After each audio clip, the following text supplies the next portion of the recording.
Hi, everyone. This is Vera Nazarian, and I'm the author of the Atlantis Grail series. And this is a reading. It's a part of the TagCon 2020 Virtual Intergalactic programming. And this reading is going to be from a short story. This short story is a part of my collection, my first fantasy collection called Salt of the Air. And this edition is a reissue.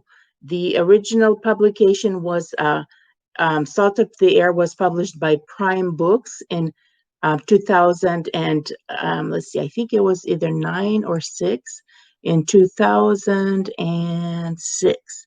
And then I reissued it. And what happened was I added several other stories to this, and this is a different cover, and this is issued from my own small press, Norilana Books. So this is the edition, and this one was released in 2009. And it has a bunch of stories that basically go from everything I wrote from 1985 to 2005. So, which means that there's a lot of really old work of mine, but some of my, really young stories, including my very first published stories called The Wound in the Moon, which was published in Sword and Sorceress #2, edited by Marion Zimmer Bradley. And this book came out in 1985 when I was a high school senior. So this is really old. But this one, this collection, like I said, includes several different stories, and I'm going to choose one of them. The one that I'm going to be reading to you. Before I say that, it also has a Nebula Award nominated story, The Story of Love. That's the title, The Story of Love. And it has let's see what else. Well, if you're curious, pick it up. But the big thing I want to mention is that it has an introduction by Gene Wolfe. And Gene Wolfe is one of my writing heroes. He's a master writer. He's probably one of the greatest writers of our time. He passed away recently, and we lost a giant in the field. And I would not say just science fiction or fantasy, but in literature. So I was honored to have an introduction from Gene Wolfe. And he talks about things like what is the difference between fantasy written by somebody who's an outsider from a different country like myself than somebody who may have grown up in the Western world as opposed to the Eastern world, the Eastern Europe, as opposed to the West.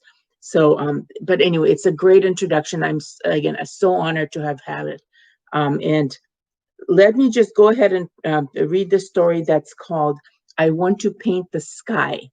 And this is one of my old ones. I think it was published in 2000, in the year 2000, yes. And originally it appeared on a short-lived, one of the earliest online magazines called bookphase.com. So this is where it appeared. And let's see if I can find it. And I'm going to start reading to you. And this is a standalone. All these stories are just basically short little pieces of fantasy. And they range from high fantasy, mythological, dreamy, and they have a few set that could be in our own real world, but mostly it's just it's otherworld fantasy. So this story, it's called I Want to Paint the Sky, and it has to do a lot with art and the meaning of art. And also the meaning of wonder, which usually is what I write about, because I think, I don't know if you've heard me say this before, but I write wonder fiction, which is my own term that I coined. Wonder fiction is just a form of fiction that aims to inspire and to have that sense of the numinous, the wonder that something kind of brings out to you for just a moment. It's very elusive and brief, but it's there. So at least I hope it is. So let me go ahead and start to read. It's called I Want to Paint the Sky. The child observed her older brother as his brush danced over the vibrant canvas. The painting was concealed from all view but his own, bursting with meticulous detail and almost complete. I want to paint the sky, she said at last, and reached with her small hand for the thickest brush in the youth's holder. No, Meost said sharply, moving the container quickly out of harm's way, for he had seen her handiwork on the white walls of his workroom and wanted none of it on this canvas. The little girl pouted and then forgot about it, as she was likely to do all along. Out of the corner of her eye, the older brother watched fondly, in secret, as she paused, forefinger in mouth, considering what to do next.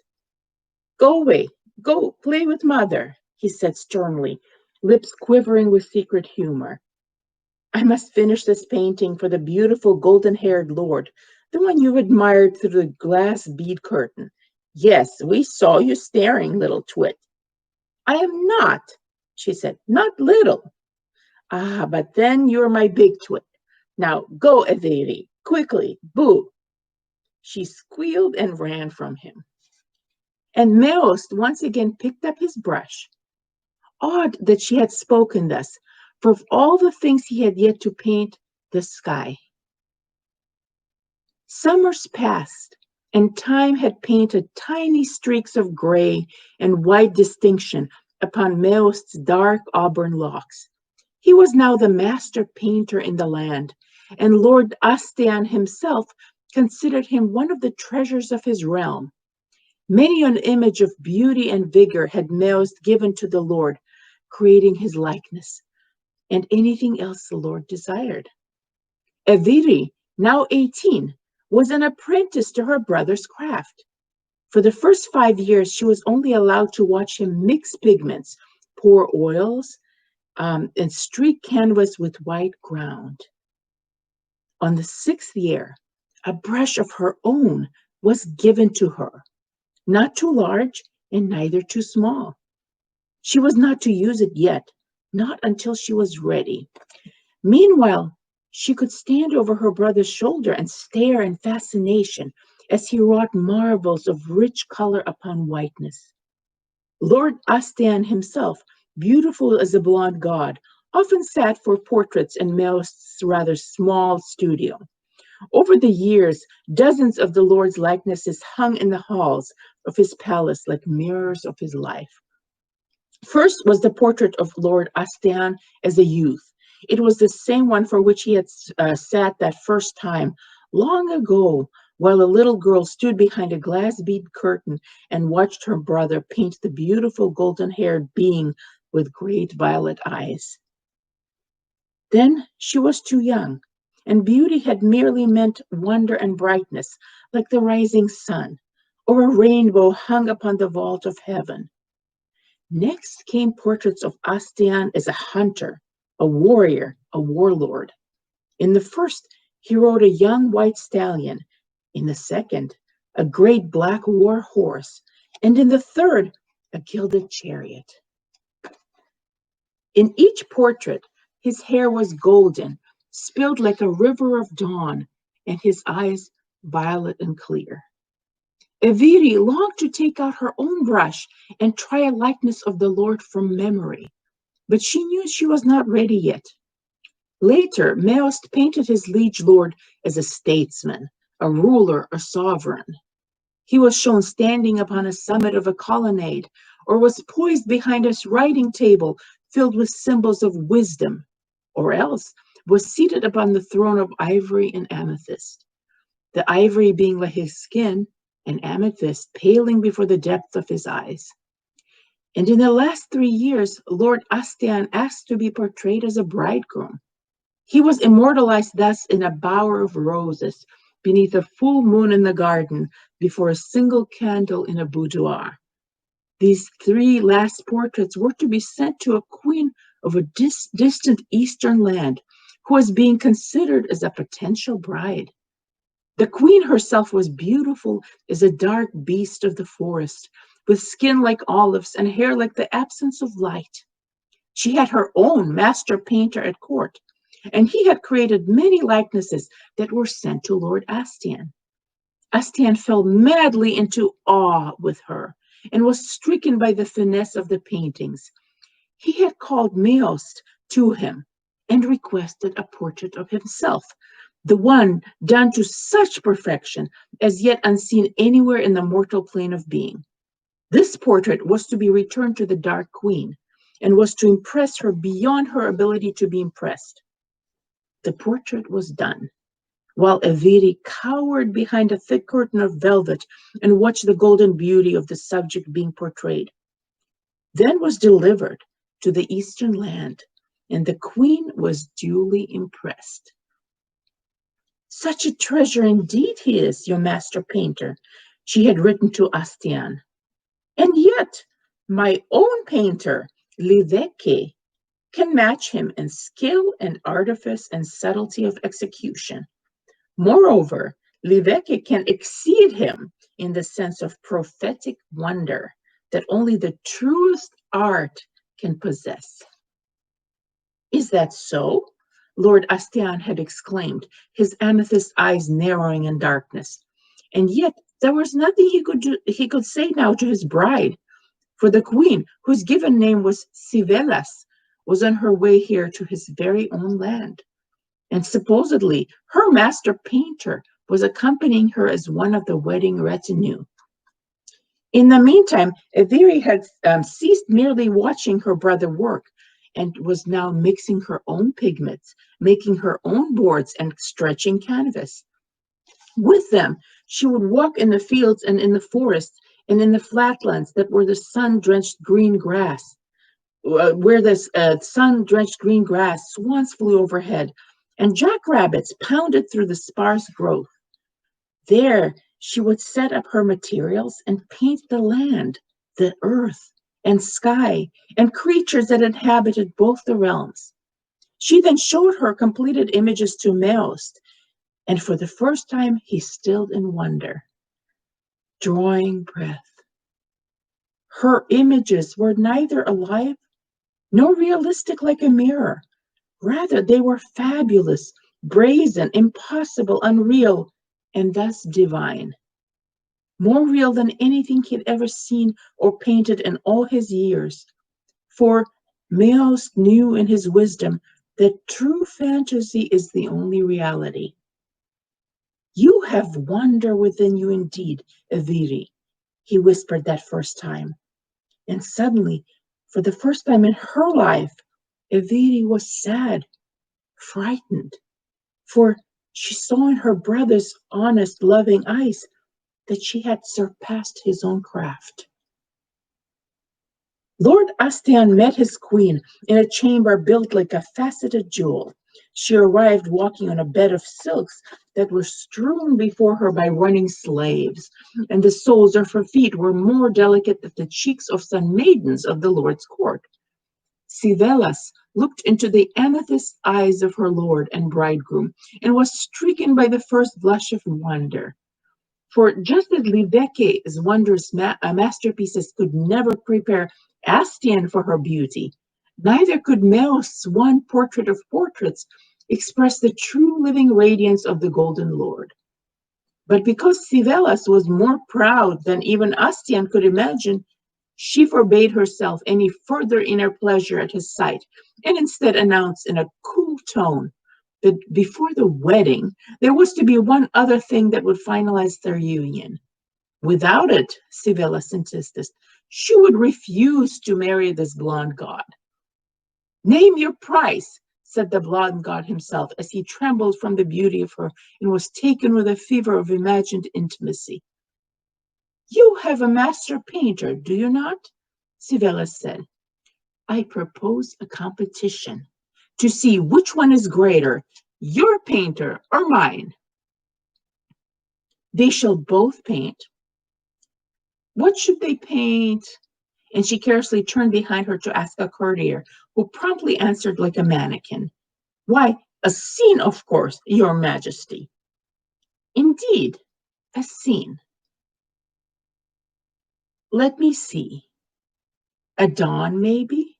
Or, no, better yet, a sunset.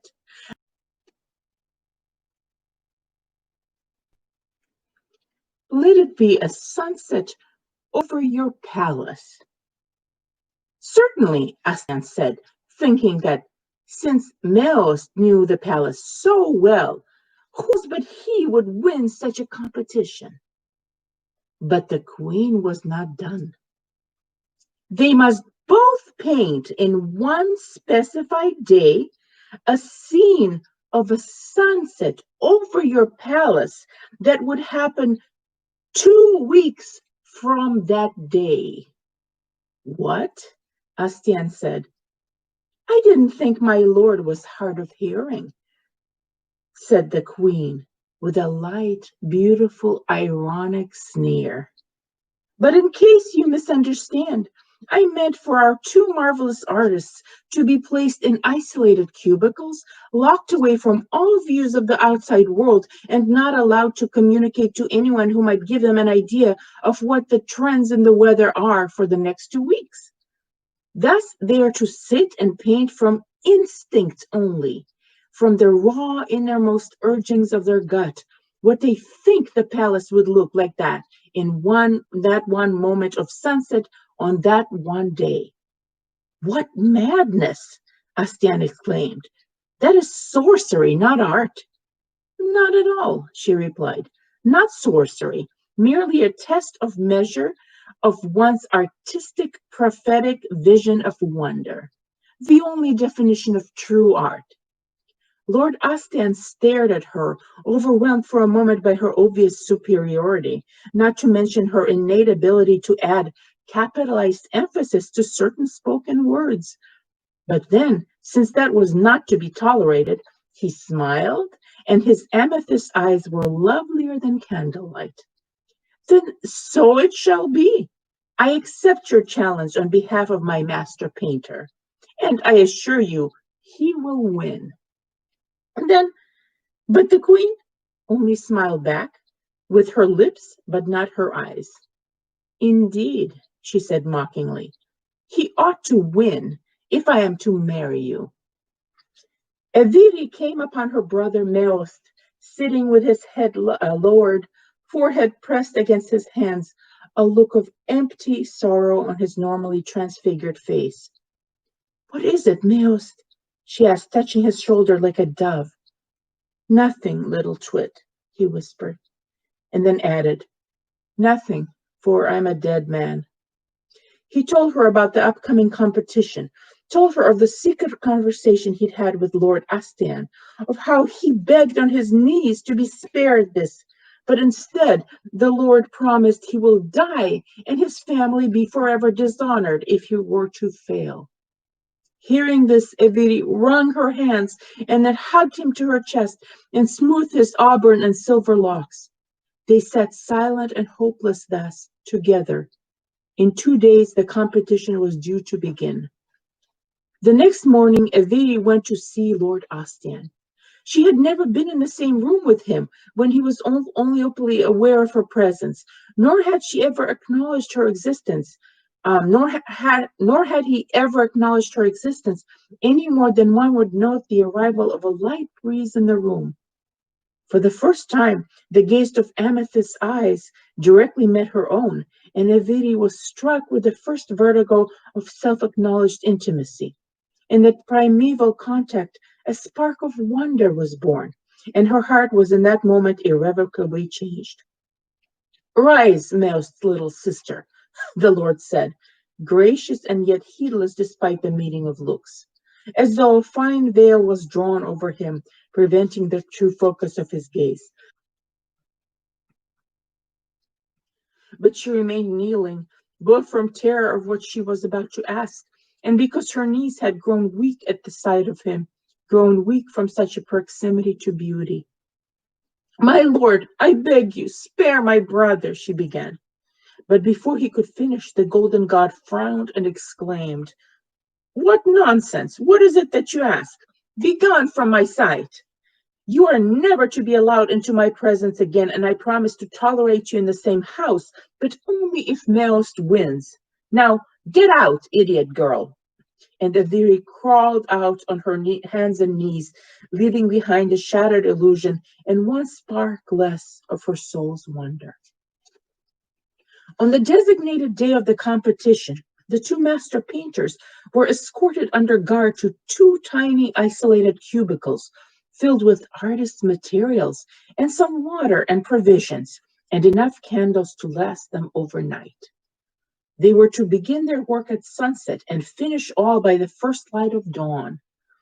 Next, the two completed paintings of the palace were to be taken outside, surrounded by official witnesses and publicly exhibited for 2 weeks. Finally, in 2 weeks' time, all were to gather to watch the actual sunset that was to be depicted on the paintings. Whichever painting depicted a truer picture of the sunset was to be declared the winner.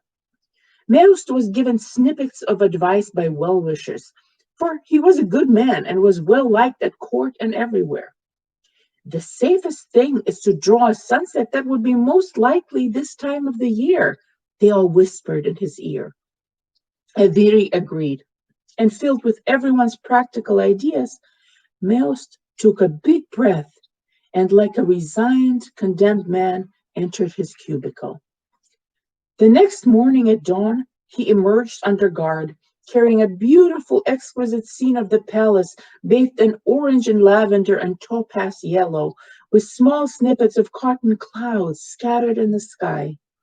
On the other hand, Liveke held in his hands a dark, stormy scene, just after a rain, with a dark thundercloud still hanging over the palace, and the grasses of the cultivated lawns exquisitely drenched. Not a bit of warmth was there in that sternly beautiful sunset, only grays and faint bluish lilacs. Everyone laughed, of course, filled with relief. This time of year, it never rained, and this foreigner, Liveke, obviously didn't know what he was doing. Meust breathed a little easier after that, and Aviri also. All they had to do was survive these 2 weeks and pray for normal, excellent weather. Lord Astian walked like a peacock, sharing their preliminary joy, while the queen only smiled quietly and changed the subject of conversation whenever her bridegroom would become too unbearable. By the end of the first week, the fair weather changed, and faint clouds started developing on the horizon. Seeing that, Aviri knew with a start that a dark premonition she did not want to admit to herself was coming true. Armed with an inner sickness, a wrenching, she prayed before a candle to any and all gods in the pantheon. Meust acquired a permanent troubled shadow over his eyes, and when by the middle of the second week the clouds gathered thicker, his shadow had thickened also, and bore in it traces of death.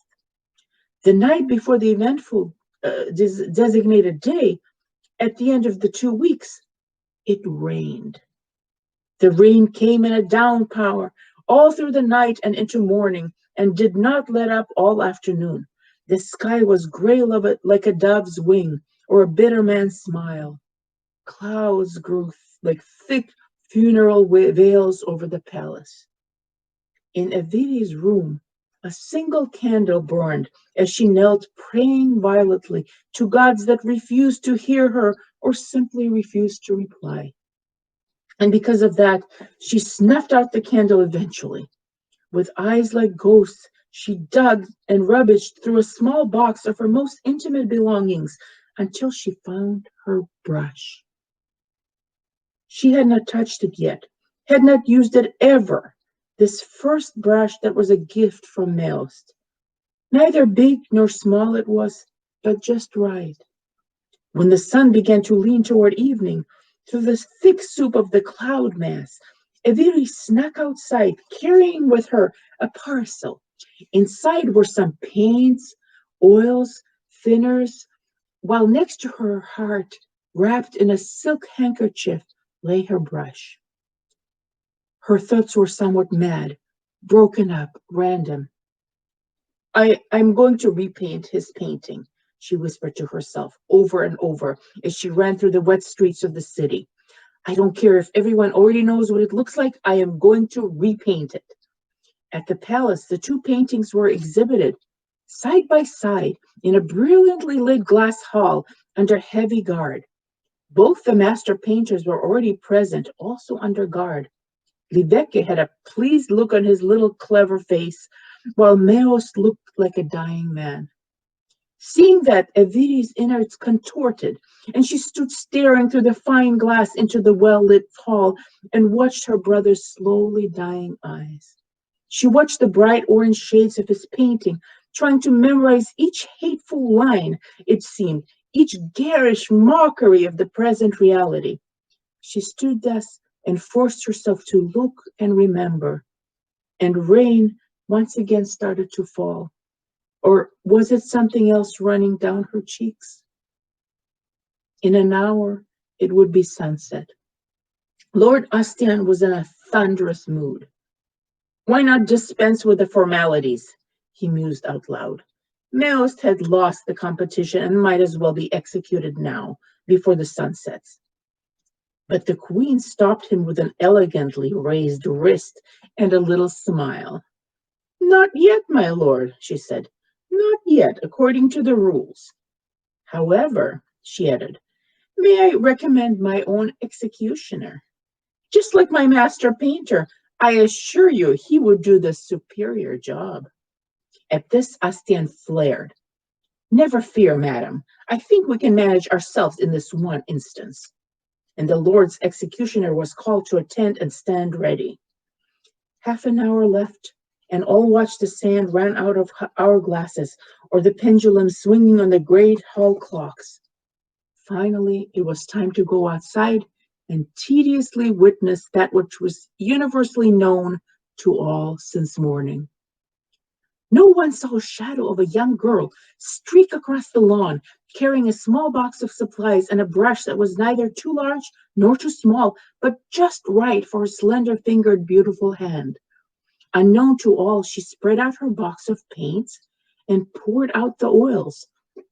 Oddly enough, there was no canvas yet, or at least not one to be seen. For about 5 minutes, she was busy mixing. As crowds began to fill the lawns before the palace, she had a jar full of bright, fiery crimson ready, and then a persimmon orange, a cadmium tangerine, and a sage yellow. Then, in another large container, she had white, and in 3 little ones, some violet, lavender, and finally, wondrous gold with real gold leaf ground and sprinkled into the oil. At exactly 1 minute before the first clock was expected to strike, she took out her brush from its cradle of clean silk, and she dipped it into crimson. As the Lord and the Queen came out onto the palace lawn, accompanied by the 2 painters, their masterworks, and an abundance of guards, Eviri raised her eyes fiercely, and then exclaimed in a remarkably loud, ringing voice that carried all through the gardens and made heads turn. Wait, she cried, fierce-eyed. It is not over yet, for if I must, I will paint the sky. She reached up with her brush, and suddenly, like a great comet, the brush exploded and began to grow in size before their very eyes. It grew and grew and was taller than the palace walls, then taller than the highest trees, then as tall as the height of swan's flight. And yet the brush end that Eviri held was still neither large nor small, but just right. The other end, meanwhile, extended into the heavens and fanned out. And suddenly, high in the sky, came a great smear of crimson red. The crimson passed all across the dome of the sky, and in its wake, the gray darkness of the storm clouds was obscured, erased, literally painted over. Eviri dipped her brush, and it plummeted from the heaven like a falling star, growing smaller until it could easily fit into her jar of orange.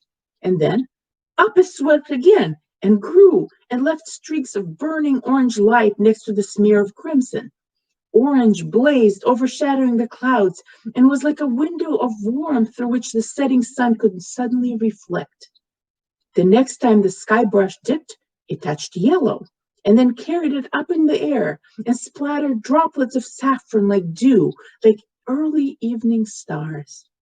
Next, Eviri dipped into white and gold, and she spread it liberally over the horizon, right around the sun itself, which she touched up with more orange and gold and white. The remainder of the thunderclouds was fluffed over with soft cottony whiteness, tinged at the edges with rosy violet and soft, sweet lavender and lilac. Now the sky above the palace blazed with glory, and all that was left was but the palace walls themselves, still stained with dull gray and indigo. Eviri took the remainder of her paints that dipped the brush in all at once, making a pattern of rainbow across the sun. She extended it and tinted the shadows of the palace walls, and now they danced and glowed and sang with many splintered light. She had remembered Mir's painting quite well, as she had watched it through her tears, and now here it was, drawn on the very fabric of the world. There was a clamor among the people, and the faces of the queen and the lord bore shock akin to insanity. Neither one of the two appeared particularly beautiful at that point, and Eviri made a mental note of it. She must remember it the next time, for it might come in handy when it's time to paint a new lord and lady of this land. "I declare this competition void," the Dark Queen cried, "and our marriage plans likewise. I return home to my own far superior realm." And saying it, she stormed back into the palace, followed by most of her attendants. "Well, go then," Lord Astian cried in her wake. "Go, and may you be damned with all your artistic, prophetic wonder." Meanwhile, the two master painters were released by the guards. Meos came toward his sister and took her hand that held the brush, which had grown all small and normal sized at this point, and placed her hand against his heart. "What's the matter, Big Twit?" Eviri said, looking at him with exuberant eyes. "Haven't you heard me say it enough times that I want to paint the sky? It's rather artistically prophetic and possibly mildly wonderful." "You saved my life," he whispered with awe and profundity welling in his eyes. "Who and what are you really, little Twit?" "I don't know. And I'm not little, really. I am..." And at that Meos smiled, and though he thought he knew who his sister was at last. But maybe he didn't, not quite. For as they walked together in the rain-drenched grass, and Meos paused to stretch in freedom his arms that had been bound unkindly at the last minute, ugly red welts were revealed at his wrists, caused by rope burn. And his face, though now animated with joy and relief, still harbored old shadows of concentration, wrinkles of primeval exhaustion. In addition, his head was newly blanketed with so many noticeable gray hairs that now there was almost no auburn left. Eviri stood somewhat apart from him, watching him from the back, letting him breathe free, and observed the wind of a golden evening sweep with kindness against his hair. She then quietly took out the brush that she had hidden in her pocket, and she raised it once again before her. And she strained and thought and felt something with all her intensity of being. There was no paint left on the brush tip, nor did it grow to gigantic proportions. Rather, it shrunk inward, seeming to disappear into the dust motes of the air or the recesses of her mind. And as she barely moved it through the wind, tracing her brother's outline, the streaks of silver in his hair seemed to disappear also, fade into the onrushing twilight until only a few were left, just enough to shine like tiny threads of light. When Meos turned again to her, she had already put away her brush discreetly, and he had seen nothing. Only she noticed that his face seemed now at least 10 years younger, and there were no traces of wounds on his strong, beloved wrists. She smiled at him, full of his peace tonight. Tomorrow, she knew suddenly, she would go and paint someone a new heart. And that's the end of the story. I hope you enjoyed it. This was called I Want to Paint the Sky. And this is one of the many different short stories in this collection called Salts of the Air. And now, I hope you go on and enjoy the rest of the programming in the convention. Again, it's TagCon 2020, Virtual Intergalactic. Have fun. Bye. Thanks for listening.